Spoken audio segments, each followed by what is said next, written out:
Boa tarde, turma.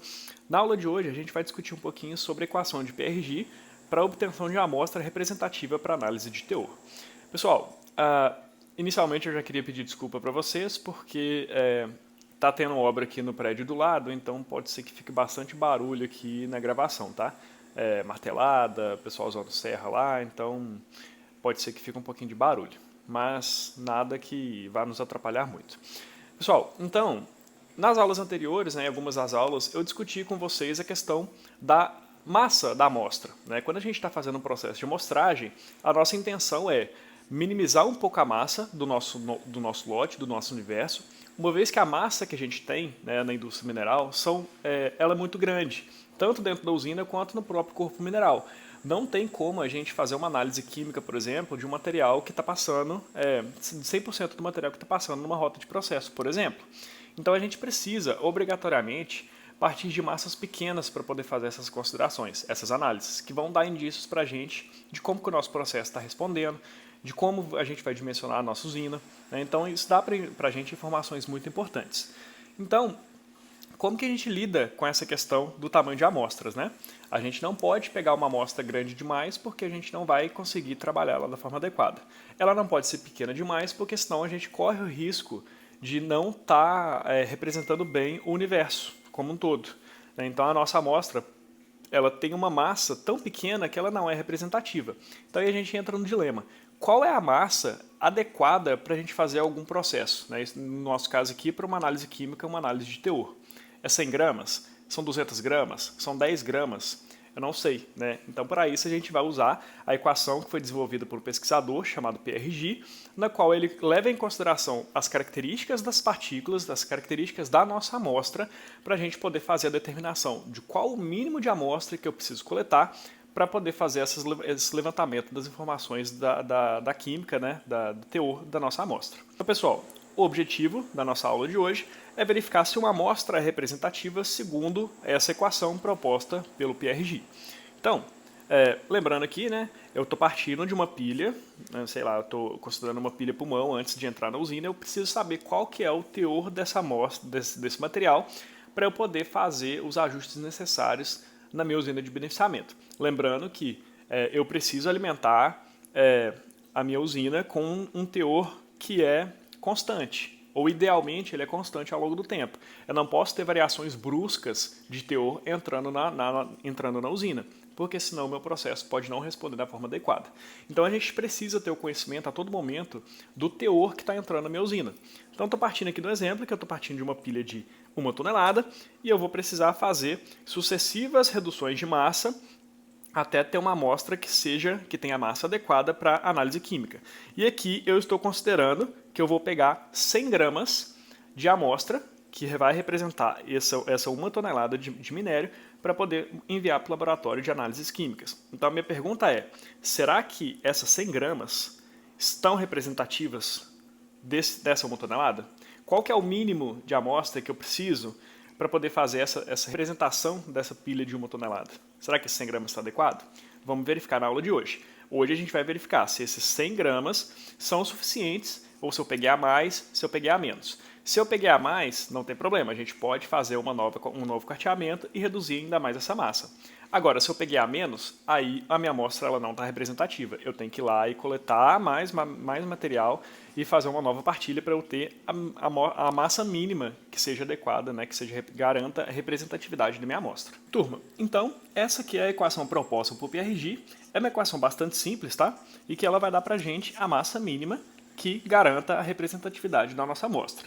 Então aqui eu estou levando em consideração 3 fatores principais, que são o fator mineralógico, e a gente vai discutir um pouquinho mais para frente, porque isso aqui é de suma importância para a gente, na definição da equação de PRG, o diâmetro da partícula, no qual 95% da minha amostra é passante, ou 5% é retido, dá no mesmo.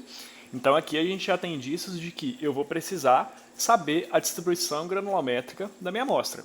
É um tanto quanto redundante, tá, pessoal? Eu preciso de ter informações prévias da amostra para saber qual que é a massa que seja representativa.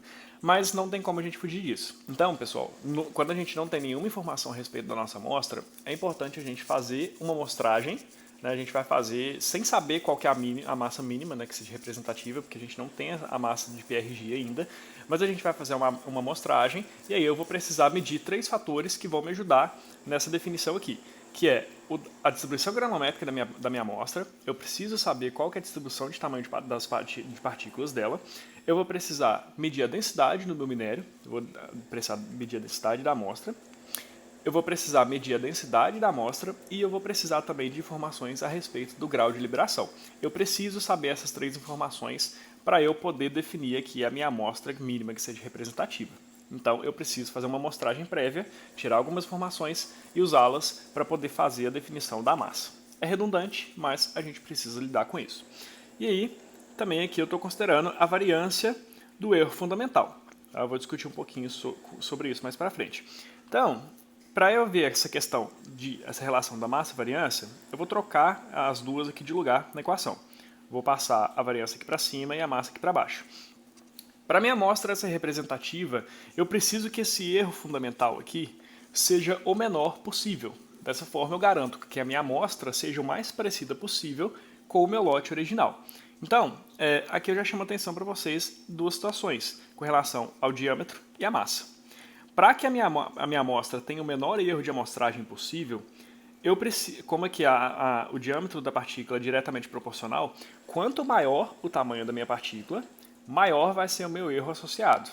Então, se eu estou lá com partículas grandes e eu estou querendo medir análise de teor, por exemplo, teor de ferro. Eu tenho lá várias partículas de hematita, várias partículas de quartzo, de vários tamanhos diferentes. E vamos supor que eu tenho uma partícula grandona de quartzo. Vamos supor que durante a minha amostragem eu peguei várias dessas partículas e essa partícula grande de quartzo acabou vindo junto. Então essa partícula de quartzo vai tender a jogar o meu teor para baixo. Vai tender a aumentar o meu erro, porque isso daqui não é representativo do todo. Tá? Então quanto maior os tamanhos das partículas envolvidas no processo, maior vai ser o meu erro. Como que eu diminuo então esse erro considerando o tamanho de partícula? Eu vou precisar diminuir a minha amostra. Quanto menor as minhas partículas, menor vai ser o meu erro.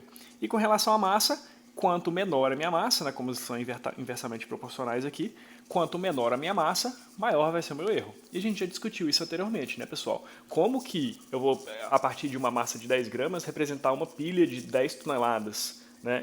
Eu diminuí demais a minha massa. Então, a probabilidade de eu estar coletando partículas de forma que não seja representativa do total aumenta cada vez mais. Então, quanto menor nossa massa, maior o nosso erro. Se eu quero um erro menor, eu tenho que obrigatoriamente aumentar um pouquinho a massa. Então, para o meu erro ser menor possível, eu preciso aumentar a massa coletada e eu preciso diminuir o tamanho da partícula através de combinação. Tá, pessoal? Mas às vezes isso nem sempre é possível, tá? Depende do caso, depende muito da situação.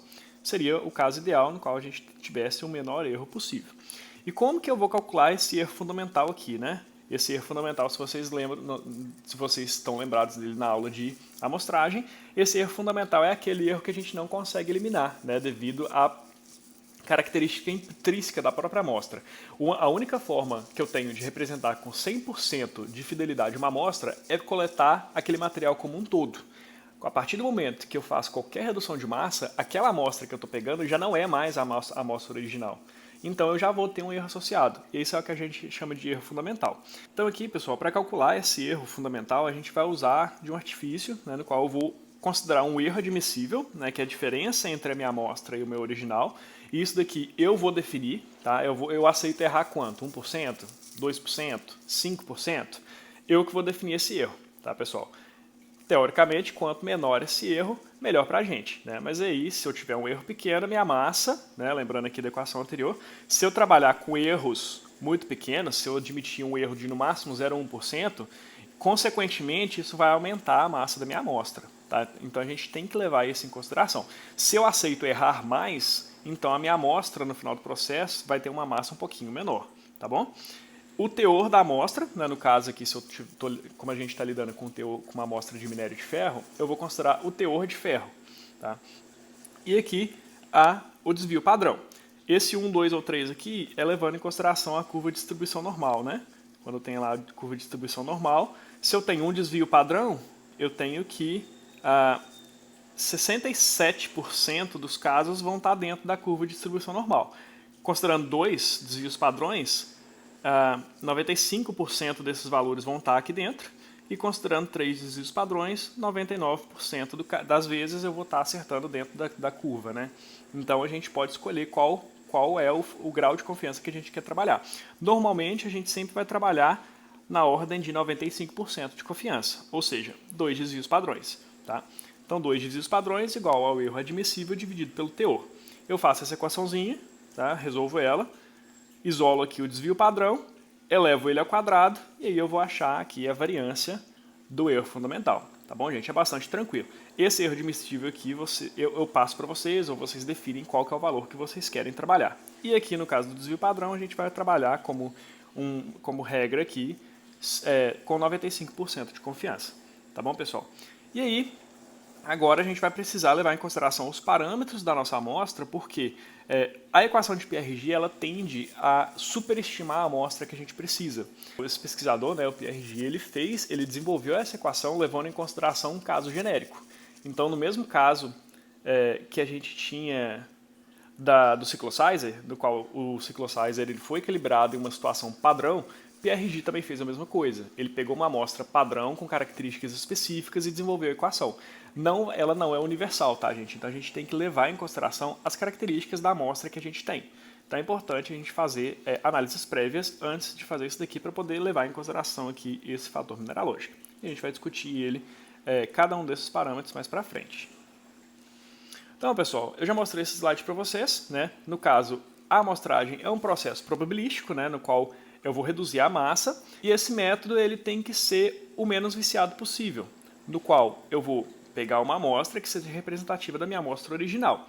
Então, comentei com vocês que esse método de retirada das partículas não pode aumentar a probabilidade de uma partícula ser coletada em função de um parâmetro físico. Né? No caso aqui da densidade, eu tinha dado exemplo para vocês, se eu tenho partículas de ouro na minha amostra, eu não posso fazer a coleta de forma que eu preferencie a coleta em função da densidade, porque senão a minha amostra vai estar cheia de partículas de ouro, o que não é representativo da minha amostra original. A minha amostra final ela tem que ser, cada mineral desse, cada espécie mineral tem que ser proporcional à quantidade aqui na amostra original. Se eu tenho muita partícula cinza na minha população, então, consequentemente, a minha amostra vai ter muita partícula cinza, né, respeitando essa proporção. Se eu tenho poucas partículas azuis, a minha amostra, obrigatoriamente, vai precisar ter poucas partículas azuis. Então, é um processo probabilístico no qual a escolha da partícula é única e exclusivamente função da sua proporção na amostra original. Tá bom? Falando um pouquinho daquele fator mineralógico que eu comentei antes, a gente precisa levar em consideração as características específicas da nossa amostra, né? Lembrando que a equação de PRG foi baseada em um modelo padrão, né? Vamos dizer assim. Então, considerando que a minha amostra ela não atende às características daquele padrão, a equação não vai poder ser aplicada de forma direta. Então, eu preciso levar em consideração todos esses parâmetros que são característicos da minha amostra. Tá? Então, esses fatores, esse fator mineralógico é a combinação de 4 fatores individuais que eu tenho que analisar um por um na minha amostra para eu poder fazer as considerações na hora de aplicar a equação de PRG.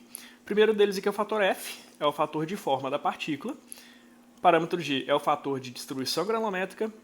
O parâmetro L é o fator de liberação. E o parâmetro M é o parâmetro de composição mineralógica. Eu vou discutir com vocês cada um deles. E aí a gente vai ver as consequências, né, que cada um deles tem na questão da massa que a gente vai precisar para ser representativa do nosso ensaio para a nossa amostra. O primeiro deles é o fator de forma. Qual que é a forma com que as minhas partículas se apresentam? Pessoal, a equação de PRG, originalmente, ela seria reduzida só nessa forma. Então, minha massa somente relacionada aqui com o diâmetro da minha partícula, das minhas partículas, e o erro fundamental. Só que, como eu falei para vocês, essa aqui é a situação padrão, né? Não é isso o caso nosso. Então, PRG, quando ele estava desenvolvendo essa equação, ele levou em consideração situações ideais, podemos dizer assim. No caso do fator da forma, ele considerou partículas que têm o formato cúbico, né? Elas são cubos perfeitos e não é o que acontece na nossa amostra real. Na nossa amostra, se vocês viram lá nos slides, nas aulas de liberação, a gente tem formatos dos mais variados. Então isso daqui é uma situação ideal e que não acontece no nosso, na nossa vida real. Qual que é o impacto disso para a gente na massa? Se eu considerar aqui a partícula cúbica, né, no modelo de PRG, o modelo ideal, e a minha amostra real com formato irregular, se a gente comparar as duas, eu vou ver que no modelo de PRG, com a partícula cúbica, eu tenho uma massa maior do que comparando aqui com uma amostra real. Então, isso já me dá indícios de que o modelo de PRG superestima os volumes das partículas. Então, a massa, se eu for levar em consideração o modelo original de PRG, eu vou ver que a massa ela tende a ser maior do que aquilo que eu realmente preciso, se eu não considerar o formato real das minhas partículas.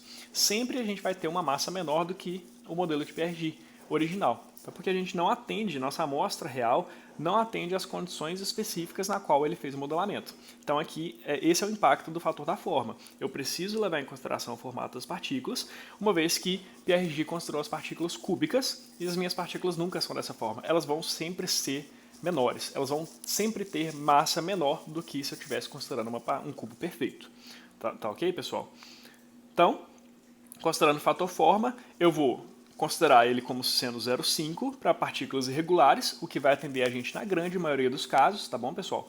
Se a gente for analisar a nossa amostra de minério de ferro, ela apresenta, as partículas têm os mais variados formatos.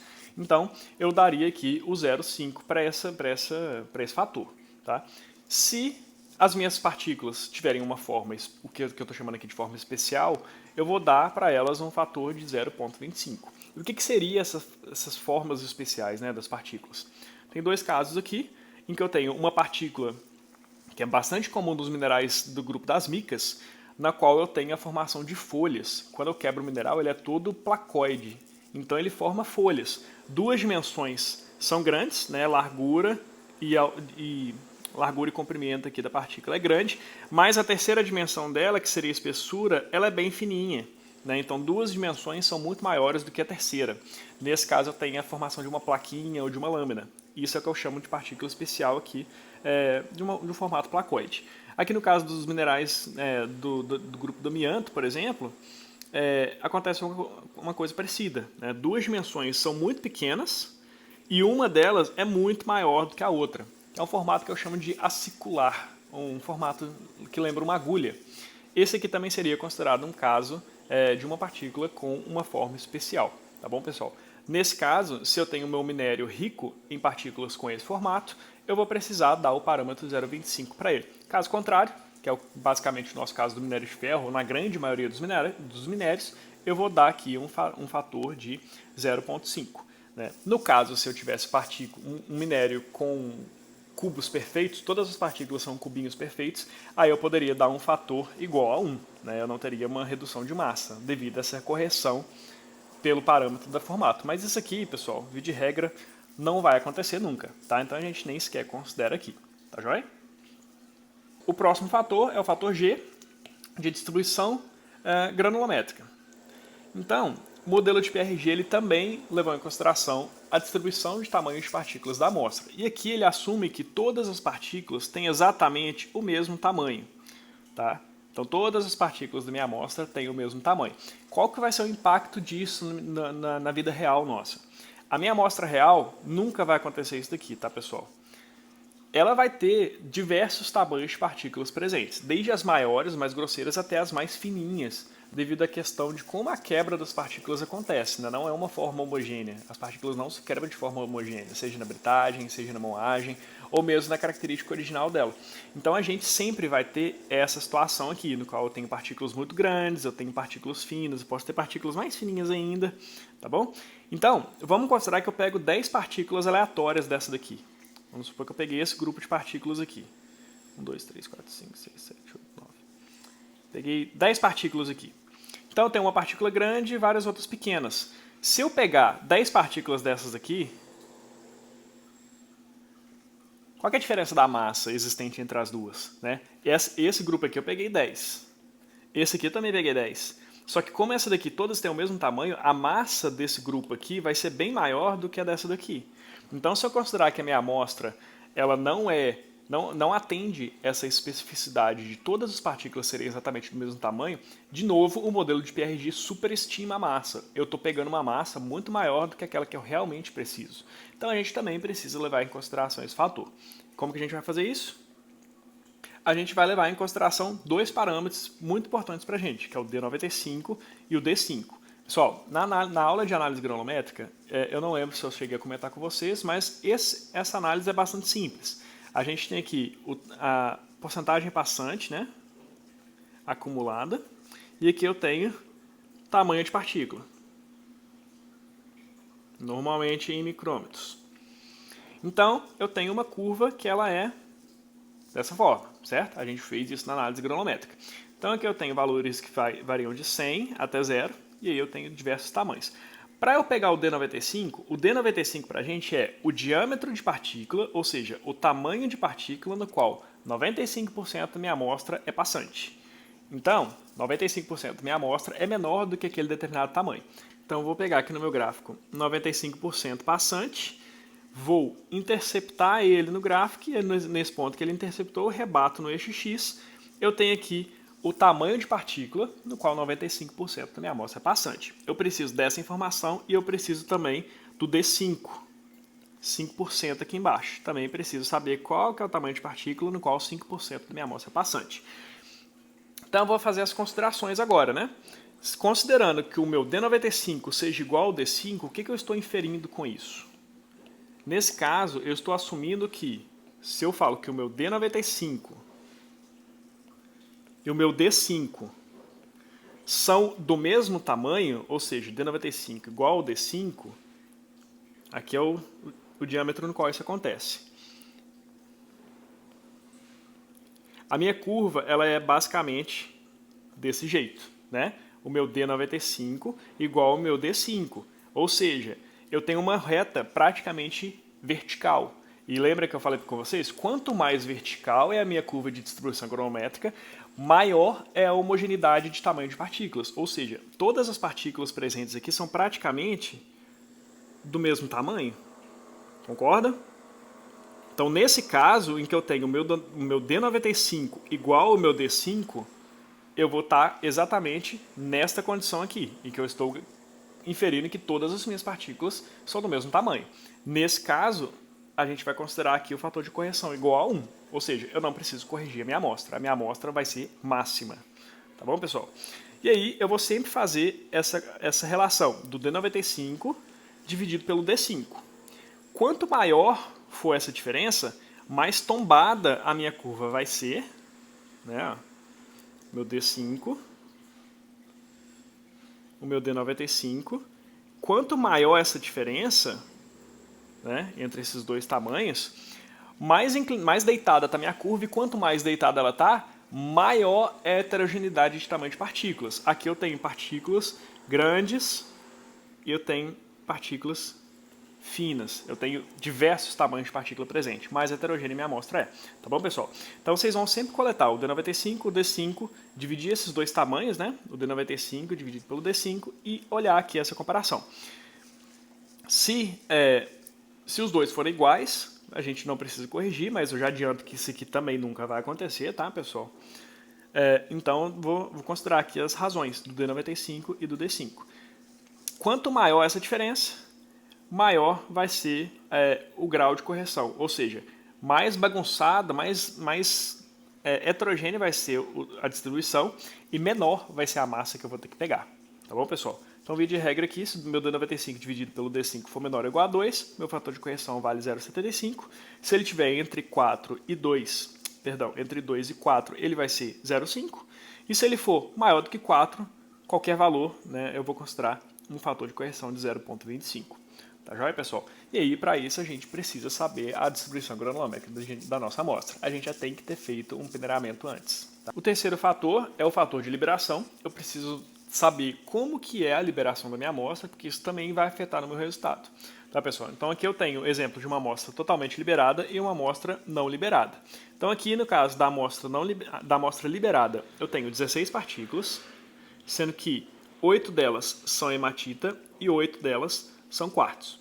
No caso aqui da amostra não liberada, eu tenho um total de 8 partículas e eu tenho uma composição aqui ideal, que eu estou considerando ideal, é que todas as partículas elas têm 50% de quartzo e 50% de hematita. Tá, gente? É um caso didático, é um exemplo. Tá? Esse aqui também não vai acontecer, mas é só para a gente facilitar o nosso raciocínio. Tá bom? Então, aqui no caso da amostra liberada, eu vou ter que coletar uma amostra que seja representativa do todo. E aí, para fazer isso, eu preciso garantir que a minha amostra contenha proporcionalmente, né, considerando a fase mineralógica, ela contenha proporcionalmente a mesma quantidade de hematita presente na amostra global e proporcionalmente a mesma quantidade de quartzo presente na amostra total. Então, se eu considerar aqui essas duas partículas, né, eu considerei aqui, peguei aleatoriamente essas duas. Na minha amostra original, como eu tenho 16 partículas, 8 delas são de quartzo e 8 são de hematita, eu tenho uma relação de 50 a 50%. Ou seja, 50% das partículas são quartzo, 50% das partículas são hematita.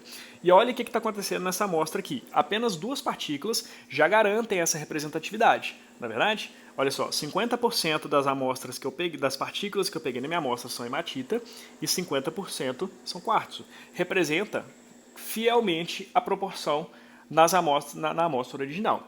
Tá bom, pessoal? No caso da amostra não liberada, eu vou fazer o mesmo raciocínio. Só que nesse caso, eu vou considerar aqui só essa partícula. Tá? Então, na minha amostra original, eu tinha 8 partículas, 50% de quartzo, 50% delas eram quartzo e 50% hematita. Só que elas estão grudadas uma na outra, né? Nesse caso aqui, essa amostra, considerando uma única partícula, também representa fielmente o total. Né? Aqui eu tenho uma partícula que 50% é quartzo, 50% é hematita. Ela representa exatamente o que está acontecendo na minha amostra original. Tá? Então, se eu considerar a minha amostra liberada, eu precisei pegar duas partículas. Eu precisei de uma massa maior para representar o todo, do que nesse caso aqui que eu precisei pegar uma partícula só para poder fazer a mesma representatividade, a mesma representação. Então, quando eu tenho uma amostra não liberada, quando eu tenho a minha amostra totalmente liberada, eu vou precisar pegar uma amostra um pouco maior, né? Eu vou precisar pegar mais massa para poder fazer essa representatividade. Quando a minha amostra não está liberada, a minha massa pode ser menor, que eu posso garantir sim essa representatividade. Então, via de regra, se eu tenho que o meu D95, e se eu comparar aqui com o diâmetro no qual acontece a liberação da minha amostra em 100%, se o meu D95, né, o meu diâmetro no qual 95% das minhas amostras são passantes, é menor ou igual ao diâmetro que acontece, ao tamanho de partícula que acontece a liberação, eu estou nesse caso aqui. Então, eu vou pegar a amostra maior possível, ou seja, nesse caso, eu tenho um fator de correção igual a 1. Caso contrário, eu vou no qual que o meu D95 é maior do que o meu diâmetro de liberação, ou seja, as minhas partículas não estão liberadas nesse caso, eu vou ter que aplicar elas nessa equaçãozinha aqui. Tá? Então, o diâmetro de liberação dividido pelo diâmetro do qual 95% das minhas partículas é passante, tudo isso elevado a meio, né, raiz quadrada disso tudo, eu vou ter aqui o meu fator de correção para o grau de liberação. Tá bom, pessoal? Então, via de regra, quanto menos liberada é a minha amostra, menor pode ser a massa que eu vou pegar. Se a minha amostra está totalmente liberada, então eu vou precisar pegar uma massa um pouco maior. E por último, o parâmetro de composição mineralógica é importante para a gente, no caso, se a gente está interessado em um mineral de hematita e a minha amostra ela é totalmente composta por hematita, eu posso pegar, né, vamos supor lá que eu tenho uma amostra que ela é 100% composta por hematita. Para eu pegar uma amostra representativa, eu posso pegar uma partícula só que ela representa fielmente o total. Né? Toda minha amostra é composta só por hematita. A partir do momento que eu começo a colocar partículas de quartzo, a minha proporção de mineral de interesse começa a diminuir. Então, a minha massa, para continuar sendo representativa, precisa aumentar, né, cada vez mais. Eu vou pegar aqui uma amostra maior para poder garantir a representatividade. Então, a gente precisa saber qual que é a composição mineralógica da nossa amostra para a gente poder fazer essa correção. Tá, pessoal? Então, o parâmetro M é 1 menos A, que esse A aqui é a proporção do mineral crítico, e no nosso caso, o mineral crítico é a hematita. Tá? Vou levar em consideração esse parâmetro, dividido aqui pelo teor da hematita também, e multiplicar aqui pela densidade dos sólidos. E como que eu vou saber qual que é a porcentagem de hematita na minha amostra? Para isso, a gente vai precisar ir para o laboratório e medir a densidade dos sólidos. Eu vou precisar da densidade dos sólidos aqui, mas eu também vou precisar da densidade dos sólidos aqui para poder fazer esse cálculo de qual que é a porcentagem de hematita da minha amostra. Então, aqui eu vou levar em consideração a densidade teórica da hematita, a densidade teórica do quartzo e a densidade da minha amostra. Quanto maior for a densidade da minha amostra, quanto mais próximo for aqui a densidade da amostra da densidade da hematita, maior é a porcentagem de hematita que compõe minha amostra, certo? E aí, consequentemente, menor vai ter que ser minha massa. Então, a gente precisa ter a medida também da densidade do minério, né? Então, a equação de PRG basicamente é isso, tá, pessoal?